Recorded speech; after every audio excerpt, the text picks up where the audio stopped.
Oui, oui. Bonsoir, nous sommes très heureux de vous retrouver après ce superbe film de Jared Scott, qui a vu la présence de Nina Modja, qui nous a fait là aussi un grand bonheur. Et donc, pour le débat, nous avons deux personnes. Nous avons Pierre-Alexandre Pilet de l'association Native Forest qui se trouve en Équateur et Éric Arnoux, donc, qui vont répondre à vos questions. Donc, je vais demander à Pierre-Alexandre de bien vouloir présenter son association Native Forest. Oui, bonjour. Du coup, l'association Native Forest travaille sur un premier projet en Équateur de façon à recréer des écosystèmes qui permettent l'apparition des forêts primaires de façon plus rapide qu'en laissant faire la nature tout court. On donne un petit coup de pouce et sur le travers de cette reforestation, ça nous sert de fondement et de pilier pour des projets et de l'agriculture ou de l'éducation. On a quelques Assez intéressant. On est monté depuis 2 ans, donc le projet soucis démarre. pour comprendre, Pierre. Le son n'est pas très bon. Je vais essayer avec un casque, excusez-moi. Pendant Si on enchaîne. Oui, pendant ce temps-là, Eric va pouvoir se présenter à son tour. Oui, bonjour, Éric Arnoux. J'ai pas mal de choses dans ma vie, mais disons que le Mali est un peu mon second pays. J'ai travaillé dans plusieurs pays du Sahel sur les questions alimentaires, mais aussi surtout sur les questions de l'eau, qu'elle soit agro-pastorale, qu'elle soit villageoise ou dans les petits centres. Et puis, j'ai accompagné pas mal de micro-projets. J'ai mis pour la première fois les pieds au Sahel et au Sahara, j'avais 18 ans. Et la dernière fois, c'était il y a une dizaine d'années, parce que maintenant, le nord du Mali nous est inaccessible. Et puis parce que j'ai peut-être passé l'âge de faire ce genre de choses. Et j'ai connu, entre autres, tous ces musiciens maliens qui... je ne connais pas Imano Adja, mais j'ai connu les aînés, comme Ali Farka Touré, entre autres, dont on voit un guitariste dans le film, comme Oumou Sangaré, comme Salif Keita et comme Tiken Jaka Folly. Et dans ce film... on voit bien que la musique joue un rôle important et c'est vrai. Ces musiciens sont d'immenses vedettes. Vous allez avec eux dans un village perdu du Sahel, tout le village est là, quoi. Bon, voilà, tout le monde les connaît. Voilà. Je ne sais pas s'il faut continuer ou si on lance le débat sur le film tout de suite ou pas. Dites-moi. C'est comme vous le sentez. Moi, personnellement, je connais aussi un peu l'Afrique, un peu cette zone désertique.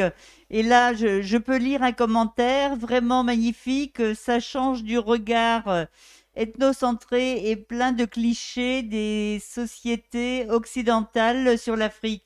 Et c'est vraiment ça. Et je crois qu'on peut vraiment remercier Ina Mocha et l'Institut européen d'écologie qui fête cette année ses 50 ans, l'a invitée pour un concert et on espère qu'elle acceptera et qu'elle sera chez nous au mois d'octobre ou au mois de novembre pour le prochain festival, la 4e édition de notre festival.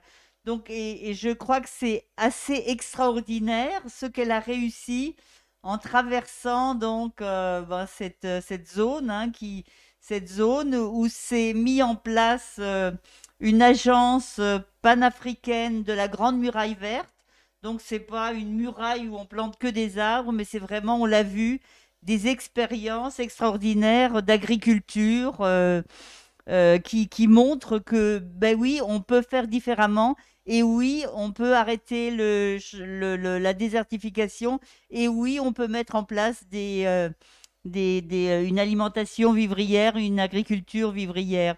Alors, c'est un peu de ces questions-là qu'on aimerait poser aussi bien à Alexandre que à toi, Eric. Même si effectivement les deux régions et les problèmes doivent être très différents, mais vous pouvez nous apporter peut-être un éclairage chacun justement sur ces différences. Peut-être Alors, Pierre, pourquoi pourquoi vous êtes vous intéressé justement aux problèmes là que vous rencontrez en Équateur et qu'est-ce que vous comptez faire très précisément et avec les populations surtout? Alors, on va être dans un schéma écologique qui va être un petit peu antérieur à celui mais pour la même direction dans la région dans laquelle on se trouve ici en Équateur. C'est-à-dire qu'on a une désertification progressive des campagnes par l'implantation de cultures intensives ou qui vont être après d'élevage d'animaux. Et par là-dessus vient le changement climatique. Alors ici, c'est les courants de vent de Humboldt qui changent un petit peu la donne. Mais on est un petit peu en prémisse de phase. Donc notre rôle à nous, c'est de montrer des exemples et d'aider les populations à faire face au changement climatique et à faire face aussi à la machine économique qui n'indique pas forcément les bonnes façons de prendre soin de leur environnement et de leurs enfants. Voilà. Après, je suis sûr qu'Eric a beaucoup plus d'expérience sur le sujet en avance de phase en Afrique, mais voilà, nous, on sera un petit peu en avant.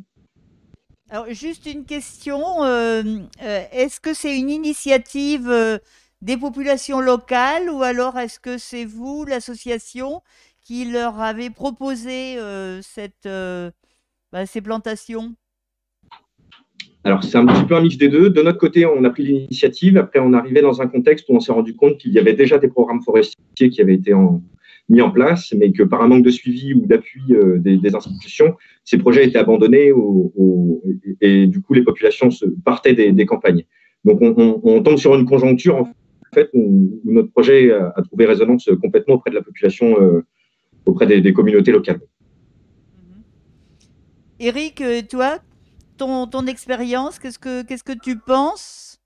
Moi, je pense déjà qu'il faut un peu casser une idée que c'est le désert qui avance du nord vers le sud par un ensemblement successif. C'est pas ça le problème. Il existe bien sûr les villages en bordure de désert sont des obstacles au vent et donc recueillent le sable. Il n'y a pas de problème là-dessus. Mais la question qui se pose, c'est que compte tenu de la démographie importante depuis une quarantaine d'années dans ces zones, les cultivateurs ont eu tendance à remonter la limite nord des cultures. Or, dès qu'on arrive dans les zones à 300 mm de pluie, où il y a une très mince couche de terre arable sur le sol, le fait de retourner cette terre ou de la bouger, l'érosion par le vent, l'érosion éolienne fait le reste. C'est-à-dire que c'est aussi une pression des populations vers des zones qui sont de moins en moins favorables à l'agriculture et qui devraient, à mon sens, plus faire qui avant étaient à l'élevage et qui, à mon avis, à partir de 300 mm, 200 mm d'eau, excepté quelques endroits en particulier, sont plus des terres d'élevage et d'élevage transhumant, d'élevage nomade que d'agriculture. Cela étant, le fait est là, quoi. Et mais il faut la grande muraille verte dont Ina Modja dit que c'est réglé à 15% pour l'instant parce que c'est un projet compliqué. C'est pas une muraille en fait qu'il faut faire. Le film le dit bien. C'est une zone de culture en profondeur. Pour ça, il faut quand même un peu d'eau. Et puis peut-être que certains problèmes fonciers ne sont pas résolus. Enfin, on a souvent tendance à négliger l'élevage. Et l'élevage, c'est très important dans ces zones. Voilà. Moi, je suis comme Ina Modja, j'ai des doutes et en même temps il y a de l'énergie. J'ai des doutes aussi sur la capacité des États africains à mener cette affaire parce qu'on sait ce qu'on sait. En tout cas, je sais ce qui se passe dans ceux que je connais. Je ne connais pas l'Éthiopie et ces pays-là, hein, mais dans l'Ouest africain, on peut pas dire qu'on ait des régimes, une administration extrêmement vertueuse. Et qui se maintient avec l'appui d'ailleurs de la France en ce qui concerne les pays francophones. Donc, ce sera très dur à réussir. Ça ne veut pas dire qu'il faut rien faire. Et c'est un film très complémentaire du film Le Poisson d'or que nous avions vu l'an dernier et qui se passait au Sénégal où on expliquait pourquoi la déforestation aussi. Voilà. Pierre, on voulait vous demander, vous travaillez avec les populations, comment ça se passe?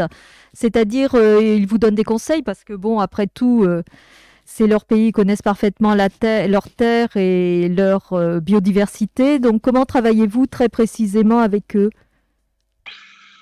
Alors, on ne peut travailler qu'avec eux, hein, déjà pour commencer, c'est-à-dire qu'on va arriver dans un endroit, on va développer des projets, mais on va arriver chez des gens et des territoires qui ne sont pas les nôtres d'origine. Donc, notre travail à nous, c'est de les intégrer complètement au projet, de faire en sorte que ce qu'on est en train de développer comme activité soit pris en relève directement par les personnes, par les communautés. Donc, on travaille beaucoup à faire d'information pour que il y ait une évangélisation en fait environnementale qui soit faite, mais aussi, alors le terme est très mal choisi, mais ouais, il fait écho en fait ici parce qu'il y a une destruction de la culture qui a été aussi importante que celle de l'environnement. On a besoin d'avoir une adhésion totale parce que là, on va travailler pour nos enfants et pour les enfants des communautés qui sont ici. C'est-à-dire qu'on a par exemple besoin de réapprendre comment on se sert des plantes pour en faire de la médecine et non plus forcément pour faire du bois de coupe. Comment on peut avoir une plante qui va en protéger une autre, etc. Donc, on commence à travailler par l'éducation. Donc, on travaille en partenariat avec pas mal d'écoles, avec les enfants directement des écoles et puis avec les paysans. Soit on fait un échange en fait de bons procédés, c'est-à-dire qu'on échange du temps plutôt que de l'argent. On échange du temps, c'est-à-dire que nous on va avoir besoin de main d'œuvre, par exemple pour lancer la pépinière, pour planter les arbres, etc. Et en échange,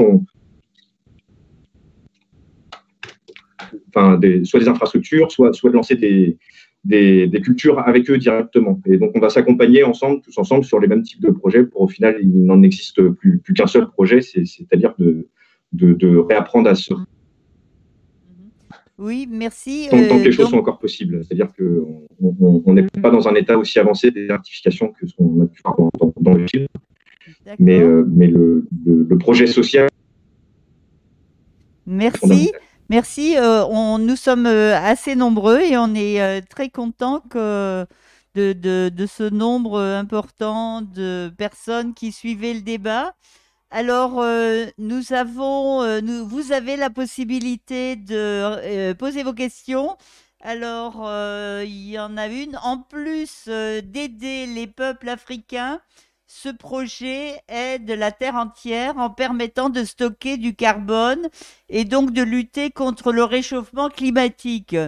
Eric, on est d'accord là-dessus? Oui, on est d'accord là-dessus. Mais moi, mon sentiment, mais c'est que le mien, c'est que c'est pas uniquement les arbres qui comptent. Bien sûr, les arbres font partie d'un projet. C'est la capacité d'avoir des petites exploitations, mais sur des modes de culture hautement intensifs que sont les légumes, les céréales, etc. Et pour ça, il faut que les gens soient soutenus, mais soient surtout payés, quoi.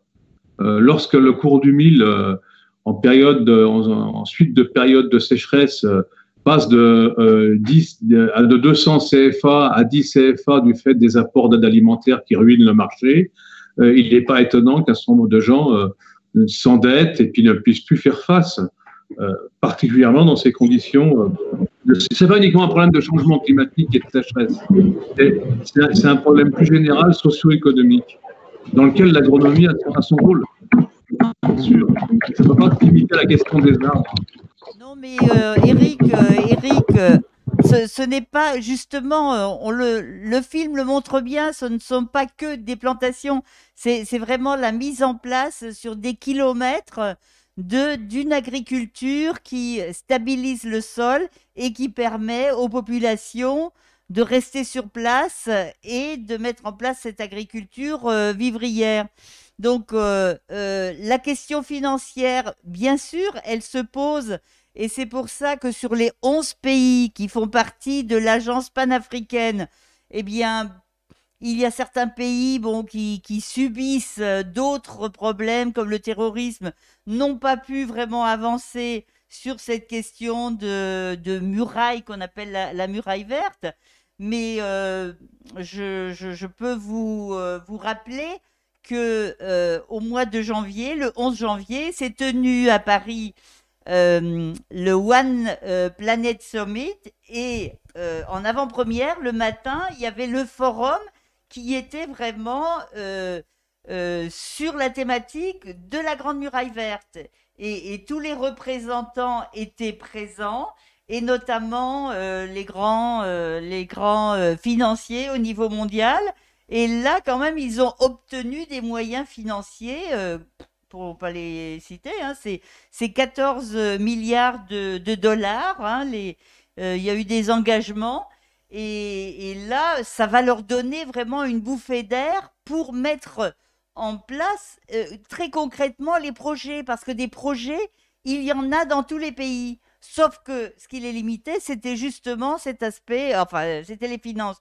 Aujourd'hui, ils vont avoir les finances, donc vraiment, c'est une grande bouffée d'air pour eux, et j'espère que bien ces projets vont les aider, parce que là, il y a beaucoup de personnes qui interviennent dans le chat et on en est très content. Effectivement, ces populations-là, elles subissent le réchauffement climatique, alors que c'est pas elles, c'est nous qui sommes responsables, hein, les pays d'Europe et des États-Unis. Voilà. Il y a une question, peut-être Pierre pourrait répondre. C'est peut-on comparer le rôle de la Grande Muraille Verte à celui de la forêt amazonienne, qu'on dit le poumon de la planète? Quelle est en fait l'origine pour l'Équateur d'une certaine désertification? Qu'est-ce qui la provoque? Et la comparaison entre la Grande Muraille Verte et puis l'Amazonie. Alors, la désertification va toujours trouver un petit peu la source, et c'est là où je rejoins la parole d'Éric tout à l'heure. C'est-à-dire qu'on va s'intéresser ici aux conséquences d'une déforestation, et c'est les causes qui sont intéressantes, enfin, qui sont importantes surtout. On fait face à un besoin vital, et donc il y a une déforestation qui est en face, parce qu'il y a des besoins économiques qui sont fondamentaux auxquels nos sociétés ne peuvent plus répondre. Donc, sur l'aspect de désertification, les causes vont être assez similaires, un changement climatique, mais aussi par rapport à des pratiques agraires ou agricoles qui ne sont plus d'actualité, ou en tout cas qui ne correspondent plus à une réalité environnementale d'aujourd'hui. Pour la comparaison entre notre reportage en Afrique et puis l'Amazonie, on a deux schémas qui s'inversent. On est en train de recréer une forêt d'un côté, puis elle est en train de disparaître de l'autre. On ne s'attaque pas aux causes fondamentales du problème, c'est-à-dire qu'autant pour l'Afrique, l'Amérique latine, on a des intérêts économiques qui sont fondamentaux et sur lesquels tout le monde va réfléchir, alors que c'est des sphères sociales et environnementales qui devraient prendre le dessus. Donc, si je crois qu'il y a un point commun entre les deux, ce serait de dire qu'il serait temps que les sphères économiques et financières soient au service du social et de l'environnement, plutôt que l'inverse. C'est-à-dire que c'est toute la différence d'ailleurs entre une forêt et un bois. C'est-à-dire qu'on sait reboiser, par exemple. C'est-à-dire après on coupe les arbres et on en fait de l'argent. Mais on ne sait pas reforester, c'est-à-dire faire des milieux de vie avec des forêts nourricières où les personnes peuvent retrouver un niveau social décent. Voilà, ce sera la comparaison que je ferai. Éric, qu'en penses-tu? Tu veux réagir par rapport à ce que disait Pierre? Non, mais moi en toute honnêteté, je connais si peu le milieu dans lequel travaille Pierre que j'ai pas grand-chose à dire sur ce qu'il fait. Par contre, la question est naturelle, où on peut peut-être finalement trouver des points communs, c'est la reconstitution. C'est d'empêcher que l'humus, ou c'est reconstituer l'humus sur des zones qui permettent après aux gens d'en vivre par l'agriculture. En ce qui concerne, moi, je me réjouis qu'il y ait 14 milliards de dollars ou d'euros qui soient balancés sur ces zones. Encore que par pays, ça fait pas grand-chose finalement. Mais ce qui est important, c'est que ces 14 milliards aient une efficience réelle. C'est-à-dire que il n'y en a déjà pas la moitié ou les trois quarts qui s'arrêtent quelque part avant d'arriver sur le terrain. C'est très important parce que c'est des choses qu'on a connues, soit du fait de la corruption, soit du fait de difficulté à mettre en œuvre ce genre de programme, alors que les bailleurs de fonds exigent des rythmes de décaissement élevés, soit parce qu'aussi aucun pays se ressemble. Par exemple, sur le Mali, on a un delta intérieur du Niger qui produit beaucoup d'eau quand même et qui monte assez au nord. J'ai vécu des expériences de revitalisation des lacs qui se remplissent comme des poumons tous les ans et qui permettent des cultures intensives qui peuvent nourrir les populations. Ça coûte cher et après, il faut des systèmes de gestion qui fonctionnent. Moi, je trouve ce film magnifique, je trouve que le projet est magnifique, je trouve que la musique y joue un grand rôle. J'ai été très, très ému aussi toujours par ce qui se passe au Nigeria avec Boko Haram. C'est un moment très difficile de ce film. Le Mali est en guerre maintenant et je ne vois pas comment ces projets-là pourront, pour l'instant, se mettre en place dans les zones sensibles sur le plan climatique et sensibles sur le plan militaire, quoi. Mais je crois que depuis quand même 20, 30 ans, des expériences ont lieu, des endroits où ça se passe un peu mieux. Et à chaque fois, ça dépend pas des administrations. Ça dépend d'abord des groupements paysans ou de gens qui entraînent les autres vers des pratiques qui sont viables. Éric, justement, il y a une question à ce propos-là. Oui, alors la question est très précise. Dans quelle mesure ce projet peut-il constituer une opportunité de construction de la paix par l'environnement dans certaines régions qu'il traverse? Par ailleurs, dans le contexte où plusieurs régions ont connu et connaissent des violences importantes, comme le Tigré en Éthiopie notamment, que l'on voit d'ailleurs dans le film, on peut aussi s'interroger sur le potentiel de destruction qu'ont de tels événements violents sur le projet de la Grande Muraille Verte. Oui, c'est effectivement une question importante. Alors, la première partie de la question, c'était quoi? Dans quelle mesure ce projet peut-il constituer une opportunité de construction de la paix dans ces régions?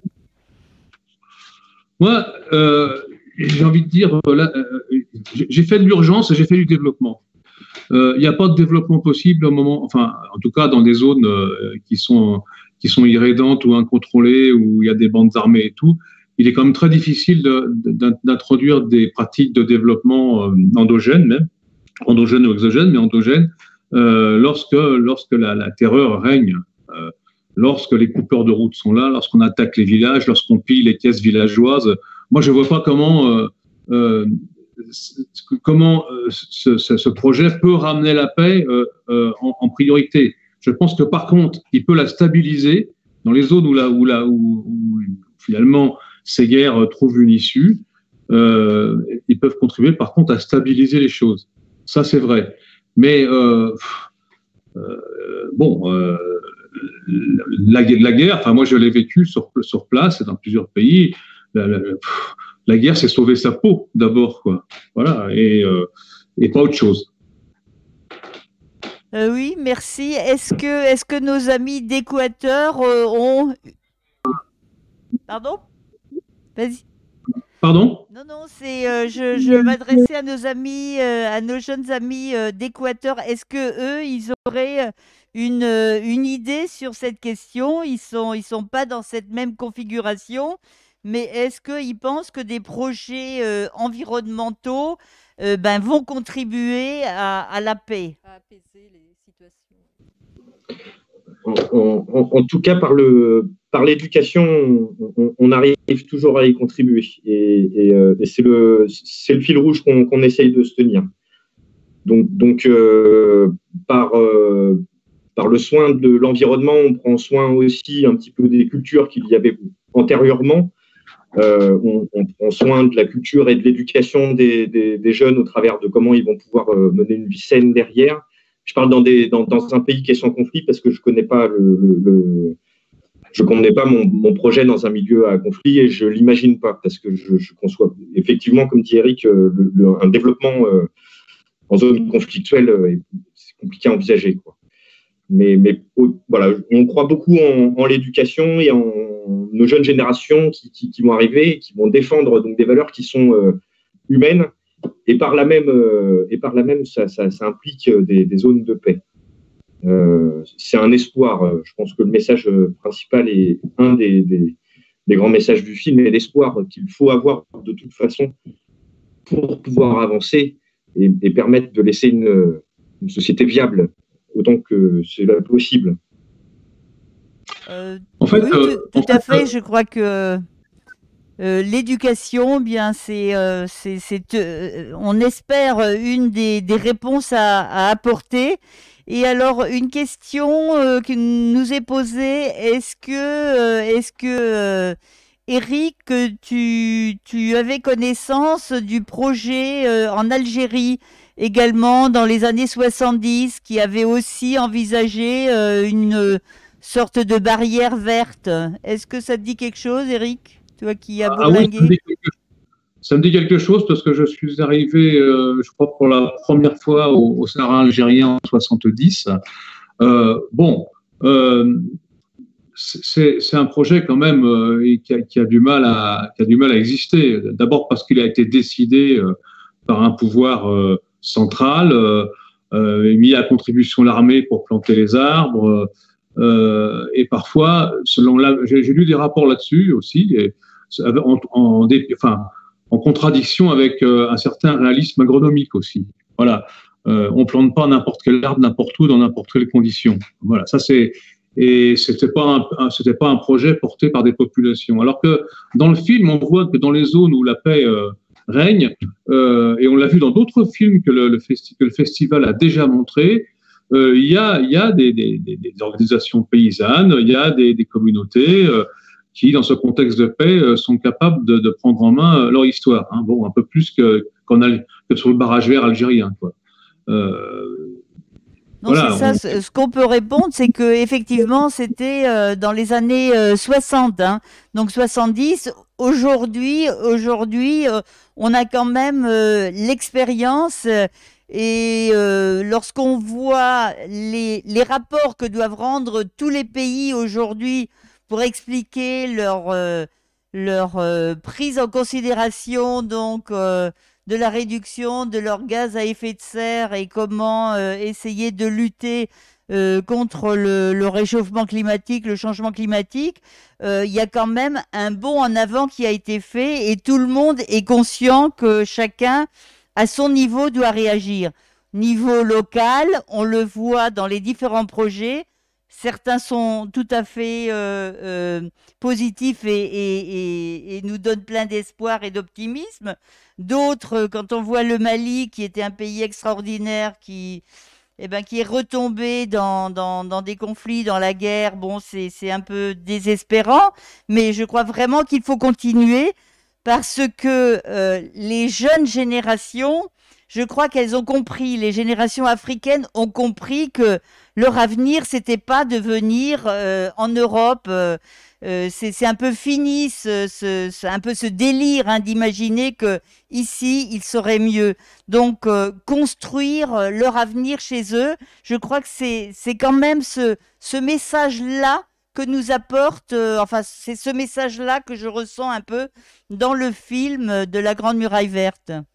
Oui, et puis aussi... Dans le film, j'y vois aussi, et le film expose bien, le dilemme, l'impossibilité pour une partie importante de la jeunesse africaine de trouver un débouché. Ils restent chez eux, ils deviennent chômeurs ou ils crèvent la faim, etc. Et on l'a vu dans le film Pauvre poulet d'ailleurs à propos du Ghana. Hein, bon. Ils essayent de partir, c'est très compliqué d'arriver en Europe dans les conditions que l'on sait avec les passeurs et la Libye, etc. Et quoi faire quoi. Ils sont dans des pays aussi où il n'y a pas toujours une grande vertu de gestion en ce qui concerne l'aide au développement et l'aide humanitaire. D'accord. Eh bien, donc qu'est-ce qu'il leur reste à faire? Non, mais laisse-moi terminer. Oui, mais on a des obligations techniques. L'autre film arrive. Arrive, Eric. On a des obligations techniques, excuse-nous. Donc, on te remercie chaleureusement et on remercie aussi chaleureusement Pierre-Alexandre en Équateur d'avoir participé, de nous avoir éclairé et d'avoir participé au débat. Donc Marianne, ensuite... et surtout à notre public, votez pour votre film préféré Et tout de suite, et déjà, merci Eric, merci Pierre. Et déjà, nous lançons le suivant, la séquence suivante, Cracks in the Pavement et Jardin sauvage. Merci et restez avec nous jusqu'au bout. Il y aura un débat après la projection. Merci.